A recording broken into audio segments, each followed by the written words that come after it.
Kolo soit pambola yo. To beteli Yesu Kristo maboko makasi. To telemi likolo. Tozo tanga Bible. Ézéchiel chapitre 16. Ézéchiel chapitre 16.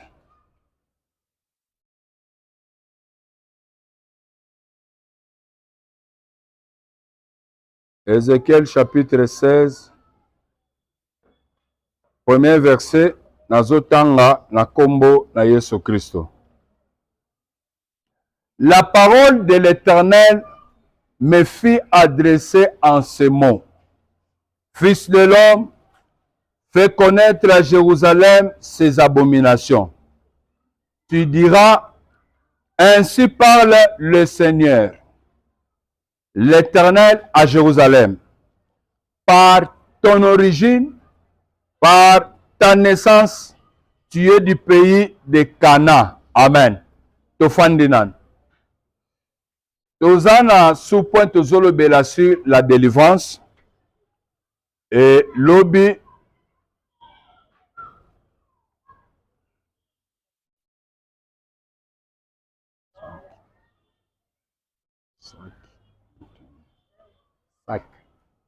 sac chocolat à l'intérieur. Sac chocolat. Le sac là de chocolat, vérifiez là-bas. À l'intérieur, au milieu. Tozolo bela sur la délivrance. Touti kosili s'étape ya rédemption et to continue la délivrance. Et cette semaine, la semaine à jeûne prière. Tozo sili sakino vendredi de tozo clôturer. Et bazo sambela mutu na mutu. Amen. Et za prière moko ya délivrance. Et nazana poso comprendre mateya pour aider yo et salisa yo. Nani azana droit ya délivrance. Mutu azana droit ya délivrance eza mwana na Nzambe. Oyo azana rédemption, c'est-à-dire celui qui est sauvé. Oyo azana Yesu Christ, celui qui a droit à la délivrance. À la délivrance par rapport à quoi? Par rapport, il y a bitumbanyon ce que pesé dans la chair. Amen. Na corps na biso na nzoto. Pourquoi? Parce que nous sommes sur la terre et bitumbezali oyo pesé na nzoto na biso oyo sengeli to lukelango sikoyo la délivrance. C'est pour dire que même en étant un enfant de Dieu, tozana devoir wana ya koluka pe délivrance par rapport à makambo tozomona ezokende bien te na vie na biso. Amen. Soko tali na Matthieu na teyaki, okomona quelque part je dis ceci. Bayeko li bazotu na Yesu. Seigneur, apprends-nous à prier comme aussi les disciples de Jean bayebi ko prier. Yesu azoyebisa bango boy. Voilà comment vous devez prier. Notre Père qui est aux cieux, que ton nom soit sanctifié, que ton règne vienne, que ta volonté soit faite sur la terre comme au ciel. Donne-nous aujourd'hui notre pain quotidien. Pardonne-nous nos offenses, comme nous pardonnons aussi à ceux qui nous ont offensés. Mais ne nous induis pas en tentation, mais délivre-nous du malin, du malité, du malin. C'est-à-dire le malin, c'est Satan. Comment, quand on a kobanda ministère, bayeko le bazotu na yo lakisa bango ko sambela, ozobe na yebisa bango na kati ba prière, bokendaka kolukaka délivrance contre les diables. Amen. C'est-à-dire, soki oza moto oza condamné te posa na problème te, le Seigneur ne pouvait pas leur dire que priez aussi, délivre-nous du malin. C'est par là que le Seigneur affirme que vous avez un problème et le Seigneur va nous délivrance. Maintenant, quel est ce problème? Vous me suivez très bien, non? Parce que quand priez, dites Seigneur, ne permet pas que les malins puissent nous vaincre. C'est ça, non? Après sa position, c'est que Satan a libanda, bisope, toza libanda. Alonga bisote. Mais il y a d'autres loba. Demandez, priez, dites, délivre-nous du malin. Qui peut prier que délivre-moi du malin si ce n'est la personne qui est condamnée par le malin? C'est clair? C'est-à-dire, pour le Seigneur, il voyait en eux qu'il y avait une condamnation par qui? Par le malin. Alors vous devez prier comme ça. Et cette condamnation-là pouvait venir d'où? C'est clair? Condamnation, est-ce que vous avez Yesu argumenté dans le sens où bolo bakanzambe kangola biso de le quoi ndimeli na yepa na yo na kangola mite malomona bana kolobaka nzambe kangola nga na satana Yesu albi oui nazo bikisa yo zu rédemption. Maintenant il faut chercher quoi? La délivrance. Maintenant vous êtes condamné en quoi? Et devons-nous chercher la délivrance contre quoi? C'est par là maintenant de introduire Matthieu. Sur la terre, nous cherchons la délivrance contre deux choses. Contre les liens de famille et contre les esprits qui nous possèdent. Par rapport à ces deux choses, les liens sont des lois, des coutumes que les gens ont votées et ils ont établi ça comme des règles que chacun puisse respecter, qui condamnent tout le monde. C'est-à-dire ce sont des règles qui condamnent tout le monde oyozo bimambala moko na lignée wan. J'avais donné hier un exemple pour dire quoi? J'ai évoqué la tribu Luba na Makambwachi Bao. Ok? J'ai dit ceci. Mon ozo bimasiko place Makambwachi Bao et Salema. Ni nezo condamné ye pour le biso asali kindumba mutufa kufa batuba kufa. C'est parce que il y a un lien, il y a une malédiction qui pèse par rapport à leur tribu. Oyezolanda batu de génération en génération. Aussitôt, au commettre faute wana toza wapi, les esprits maintenant qui sont là pour exécuter balien oyezana bavina biso vous frappent directement. C'est-à-dire les esprits sont comme la police. Oyezolanda bisika nyonso ba infraction ezali oye akanga a exécuter abeta sala nyonso alingi. C'est clair? Je ne sais pas si vous comprenez. Amen. C'est-à-dire nous cherchons la délivrance contre ces deux choses. Soit ce sont les liens qui nous lient à partir du sang, soit ce sont les esprits qui nous possèdent. Or, les esprits peuvent aussi nous posséder sans pour autant et na famille autobotamel. Mais c'est parce que je suis arrivé au marché, là où moi aussi je vends les babouches, la voisine a boiti mauvais sort ya mbasu pour condamner nga na kotandako. Est-ce qu'il est de ma famille? Non, il n'est pas de ma famille. Mais mbasu wana pe esprit wana ezozwa moyen kokota na vie motu. Pourquoi? J'avais expliqué hier, j'avais expliqué que les esprits prennent la porte d'entrée à cause de condamnation, de malédiction, de liens qui pèsent sur nous. C'est-à-dire, si vous êtes maudit, vous êtes condamné, il y a une loi qui pèse au-dessus de vous, ça donne une piste d'atterrissage pour les esprits. Pour les esprits. Maintenant, dans la délivrance, entre ces deux choses, la chose qui nous libère facilement, c'est la présence des esprits. Les esprits, lorsque nous adorons Dieu, lorsque nous prions, nous louons Dieu, la prière est tellement efficace. Les esprits, lorsqu'on les chasse, ils sortent rapidement, ils partent. À Kokende, et puis à Kosala Tour, par Lukasanin, à Kotal. Mais l'homme sali que, au bénin esprit de l'autre, l'anzotamut. Après 2 jours, 3 jours, au tchal sous le boko, manifestation de salam. Mais qu'est-ce qui a fait que esprit ezong? Est-ce que Poye, à Kassali Soukindumba, tu as zangé Kosambela? Non! Les esprits azos à porte d'entrée parce qu'il y a un lien qui le permet, il y a qu'à revenir. C'est pourquoi lorsqu'il faut chercher la délivrance, plus, il faut beaucoup travailler. sur le sang, sur le lien, sur la malédiction, sur les paroles prononcées sur nous. C'est ça qui provoque le lien qui va te lier, vous et les enfants et ta postérité. Amen. Je vais lire. Je pense que, dans le touché côté, il y a possession démoniaque, même à la fin de la semaine. Mais, tout travailler dans nos profondeurs, où il y a pistes d'atterrissage, où il peut s'accasser Nesika, tout le liens. La parole de l'Éternel me fut adressée en ces mots. Qui parle? C'est le prophète Ézéchiel. Selon Ézéchiel, tu as pasteur Michael.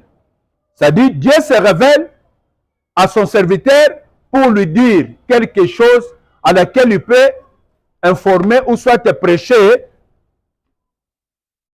Banananzam. Et ce soir, Nzambe Ndazope Sangai Mayele pour na cadre makambo pour sungabiso ti vendredi. Le Seigneur se révèle à Ézéchiel pour lui dire ceci. Fils de l'homme, fais connaître à Jérusalem ses abominations. Fais connaître à ces gens-là, Bato Baye, à ces fidèles-là, fais-leur connaître ma bena bango ezanin. Bato yonzamba zolo bana prophète bisabango, baza bato o baza na église, bazo sambe, baza bana na nzambe. Mais nzamba zo ramener bango, va considérer quelque chose. Quoi?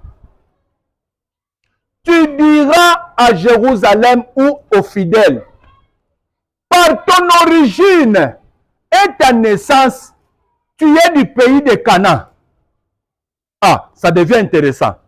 Ça dit, Nzamba azozongi sa bato yo bazo sambela, azozongi sa bango na origine na bango, pe naissance na bango. Azolo bani, par ton origine, par ta naissance, tu es du pays de Canaan. Ça dit, si vous pouvez ignorer, moi je vous rappelle, vous êtes du pays de Canaan. Comme preuve, ton père était Namoréen et ta mère une Étienne. En bon? Ça veut dire quoi? Ça veut dire que ton père c'est un Cananéen. Ton père c'est Canaan.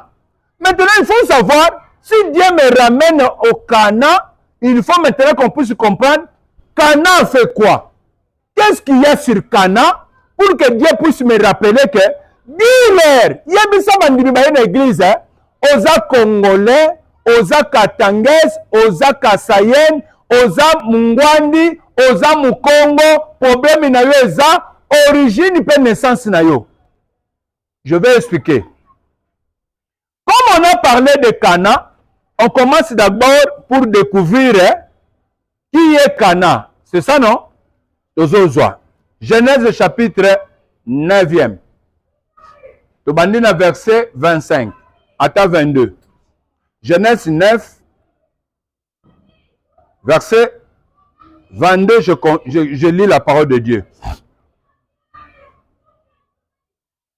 Cham, père de Canaan, vit la nudité de son père Noé.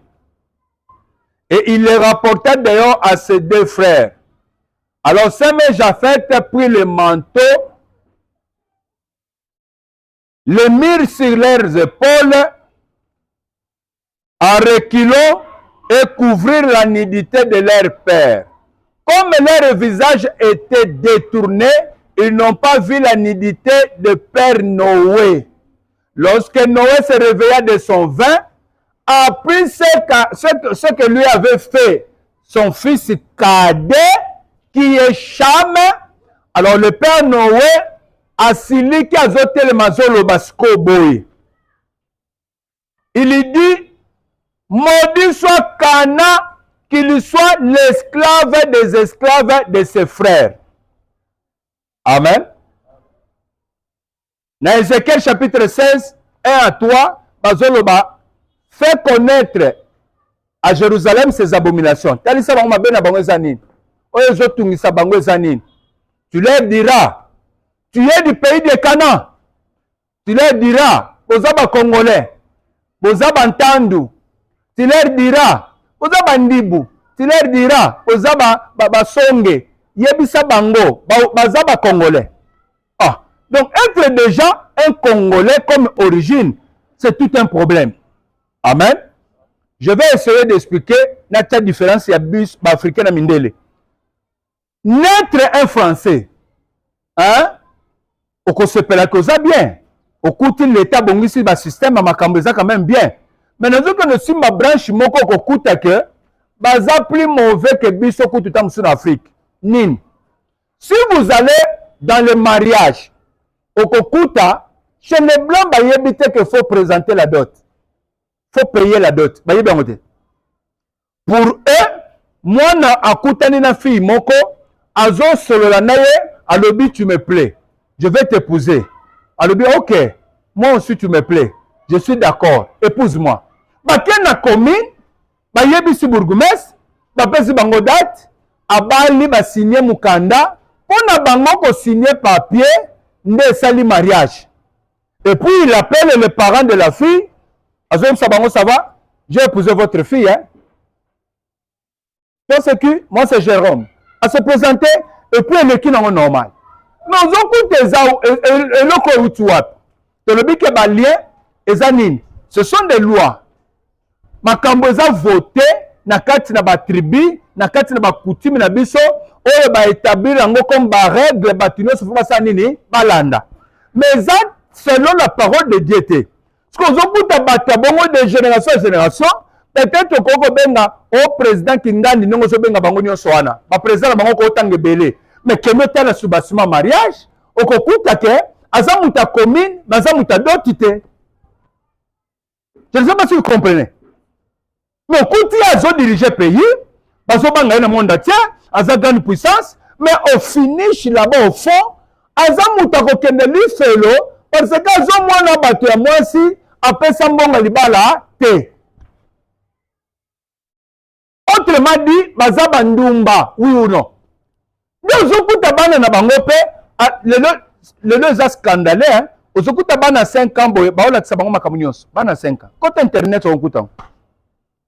Des fois bana na biso bafandi awa, ozomulo banzambe, bana baki ofana na poto mais so calculer makambo so esali na somme, na soni. Mwana, tala na TikTok note. Ozomona mwana moko muke ya 7 ans, bayene tina émission. Bayene tina émission, mwana na zolo ba makambo ekoko lo ba matende biso to fandi awa. Oui, papa et maman, azo expliquer, bon balakisa bango tina classe. Tabou ezate. Mais vous pouvez apprécier ça. Que baza na poto, hein? Ma parents bango pe baboti bango, bano sko zokuta à l'âge de 13 ans, 14 ans, bazo tu peux essayer pour tala nzoto no comment ça fonctionne et ils autorisé, bazo salango librement. Et parents mon côté ko zosko ke no funda o ya violaki o ya salaki boy pour eux c'est normal, c'est naturel. Est-ce que consentement zalaki? Est-ce que tu avais accepté? Oui, le quoi dit que ba salango vient les athées. Mais chez biso wa le quoi on a 18 ans ce qui déjà au mutoleka 18 ans salango mwana muke vous êtes condamné. Bazo qui peut consentement moi na moi cité bazo ba automatiquement vous êtes condamné 20 ans, 50 ans, va couper ça. Vous avez la différence à mère Swan. Ndemi loko esali sko zo condamné ba vie à bateau, le pesé pas na biso, le komeli biso makambo, to kombo bunda to lukaka délivrance. No wana muki sko zo silika, po mwana na ye asuka akuti azalaki nu, po zipaye akebenga bandeko boya otala papa ba kwiteleki. Voilà ce qu'il a fait. Nous étant à l'amour qui apprend dans la siliki. Ah, yo lingo saboté, lingo sakanela ngai. Mais yo muto monaki. Voilà zipangati. Pourquoi faut bien suba ndeko no ba komona. Donc lingo ko sakanela nga. OK. Na kanda wana ya moboti azotelema na place modiri directement mwana na ye chambre. Le kola chambre sa botaki son fils Kana. Azoke ne ko attaquer sikoyo Kana. Azoloba maudit soit Kana. Qu'il soit l'esclave des esclaves de ses frères. C'est-à-dire, ceux qui sont frères, ils sont domestiques, mais esclaves. Ceux qui sont esclaves. Esclaves, ils sont dominés pour régner, ils ont la salaire. Esclaves, ils sont esclaves pour naïe. Dieu a dit na kanda au sakanate. Tout juger bisomo. Esclave aza esclave ya ba esclave. Aza esclave. Yepe fonso esclave. C'est que via silika mabe. Ayuka kande moko omoni bakande sukisaka mutema. Nde kanda yoka. Peut-être ezape bakanda yo yokaka. Soko siliki, siko ozoloba na Marguerite. Marguerite, il faut faire la vaisselle. Marguerite, je suis fatigué, maman. Je suis fatigué. Ah, Marguerite, tu me fais ça. Même tes enfants aussi vont te faire ça. C'est-à-dire que calé Marguerite, na liboso. Naye biso loko moko papa. Ce qui m'a so take banana yo, c'est vous qu'on attaque. Hein? Bazuba bébé solo ban. Attaquer ne yo. Batyo yo zala na vie malheureux. Pour bano ba attaquer. Bazo bébé c'est bon batanga classe cité. Bangonde baza fitir. Bangonde mufoba boko la lobby. Bangonde mutu foba supporter yo. Basa la peke vino comme malam. Ce que bazo que nous attaquer au pas bana. C'est-à-dire ba détruire yo doublement. Alléluia. Ce qu'on zamba zo sa prophète. Oh, peuple ba yeko sambela. Yebisa bango mabena bango ezani. Mabena bango baza bakaneneye origine na bango nde problème. Nde nzamba zokende ko continuer prophétie. Azolo baboy. Yebisa bango. Papa na bango Amoreye, maman na bango Etienne. C'est-à-dire babimeli na kati nini ya Kana. C'est-à-dire Kana nde mtaboti bango. To expliquer ngo siko na Congo. Papa na bango aza Congolais. Na ki Congolais na ye baza batu papa za tribu ya Kasai, mama za Mungwandi muta Équateur. Peut-être ça vous comprendre. Siko déjà likambo etali origine mutabimi ya Congolais, c'est tout un problème pour za Congolais. Oui ou non? Siko détail naissance na yo lisusu, c'est tout un problème. Naissance ozobotama. Obotami na nini? Ozobotama na deux provinces. Na deux provinces wana siko to établir hein? Makambo esala makana province wana aza Muluba et puis aza Mukongo. C'est pas Baluba, papa Muluba, maman Mukongo. Et ça deux provinces, c'est déjà un problème. Hein? C'est déjà un problème. Je ne dis pas que Mutagogo bala deux provinces. Moi je n'ai pas dit ça. Nazotali sande mateya. Ndenge bango bazaya ki papa Moreye, maman Inetienne. C'est déjà deux problèmes en vous. Na kati ya couple nyonso na dema kilo esangani wana epezaka likolo ya bana okoki okuta bana mosusu bazwi papa okuti bana mosusu bazozwa mama okuti makambo mosusu esalamaka nde na famille ya bamama nde ezomonisama sikoyo na kati ya vie ya bana bana oyo bazolinga klasi te mpo bamama na bango kote na bango batangaka klasi te sadi makilo ya mama nde epeze meka kotala sikoyo na kati ya famille nini ezopeze entre ya mwasi na yo na ya bana na yo. Tu vas comprendre comment orienter même les enfants pour la prière. Tu vas comprendre comment faire les offrandes pour tes enfants. Parce que Zokuta, bana bazu déjà nzoto na yo. Bazu na elongi, na makamu na yo. C'est que nini est dominé. Yon ne mouto dominé. Alléluia. C'est que yon ne mouto dominé. Yon mouto dominé. Le bon yon mouto dominé. Bano bazo kola 2 ans, 3 ans, 5 ans. Job abandonne ko sala même les offrandes pour ses enfants. Pona bunde la bango. Sali soko traiter ngo lelo te. Bano bazo yawana. Bakokuta makambu pe yindeli bango. Na moment na bango. Tant muso ke sala siko yo muto komi ko payer les pots cassés. Pourquoi? Baza incapable mo ba sunga yo ezate. Bete la kole soki suma boko makasa. Ola pambola yo. Fais connaître à Jérusalem ses abominations. Ce soir, nous allons parler sur les liens de famille. Pour dire quoi? Ozo bimela na famille nini? Nini yo liya kabango? Makamu nini mona kana famille na bango? Nzambe sko azo zonga na Ezekiel asolo baboy. Papa na ye aza Moreye, mama na ye ine Etienne. Landesko verset 4 zolo banini. Na verset 4 zolo baboy. Na naissance na ye, tanga botamaki, son nombril n'a pas été coupé. Amen. Amen. À ta naissance, lorsque tu naquis, ton nombril n'a pas été coupé. Tu n'as pas été lavé. Nazotanga, au monde bien, verset 4e. À ta naissance, au jour où tu naquis, ton nombril n'a pas été coupé. Tu n'as pas été lavé dans l'eau pour être purifié. Tu n'as pas été frotté avec du sel. Tu n'as pas été enveloppé dans des linges. Tous ces signes-là, c'est significatif. Amen. Amen. Le jour où tu naquis, tu n'as pas été lavé. Na mai, or, mwana tanga botami, basokolaka mwana, o mwana koma ndeni. O mwana koma peto, akoma propre.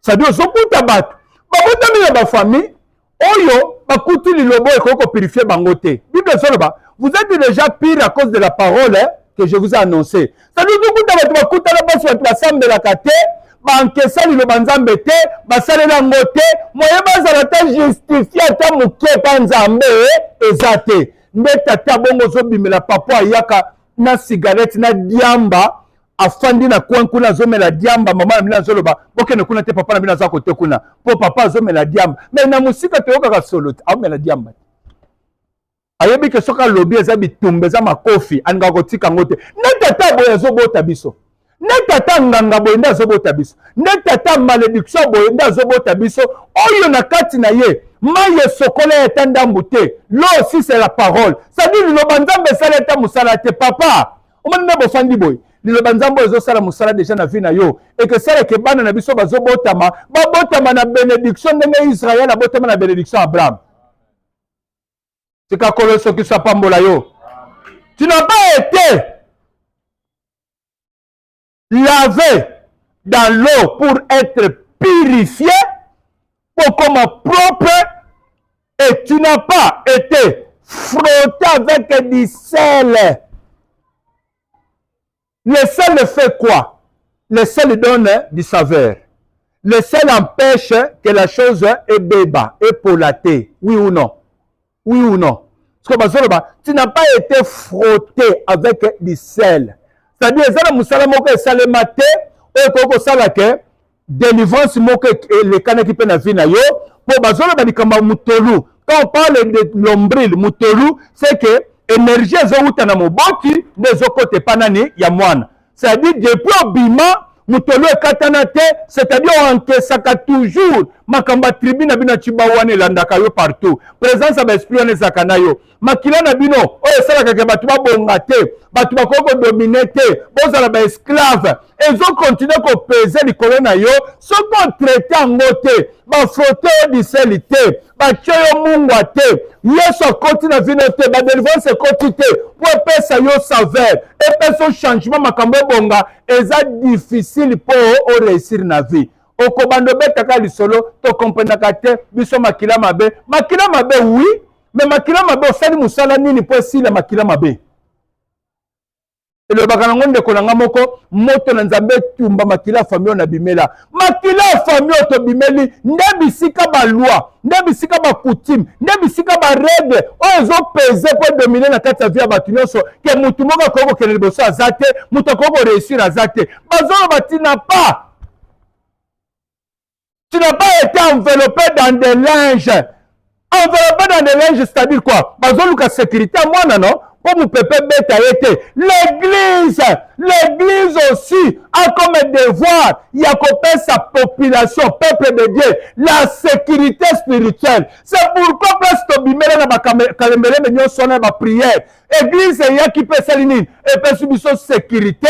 Pourquoi? Tant que tozo sambela, tozo kuta nzamba passer François comme bundela biso. On a li ndoto, ozo kuta bitumbeye, ota l'apparition passer François yé. Ota l'apparition François ayo défendre yo. Okuti de façon la kisayo sala boy. Yakana sambela yo. C'est-à-dire église et puis ça va pas tout convertir. Là c'est que le Dieu de passer Mikaël. Nakata kamalondo. Bisiko eza kana, bisiko tozo manger les produits du pays. Après ça convertir na vie na yo. Ata bitumbezo telema. Oyo ka convertir moko ezali, oyo protéger yo. Kosamba na église te, ozo kuta kanga yo lingo kufa, mutazo sauver azate. Telema likolo to sambela. Eza semaine matin ya mingi te, mais ekotisa biso na nini na prière. Pour permettre que to sambela. Telema likolo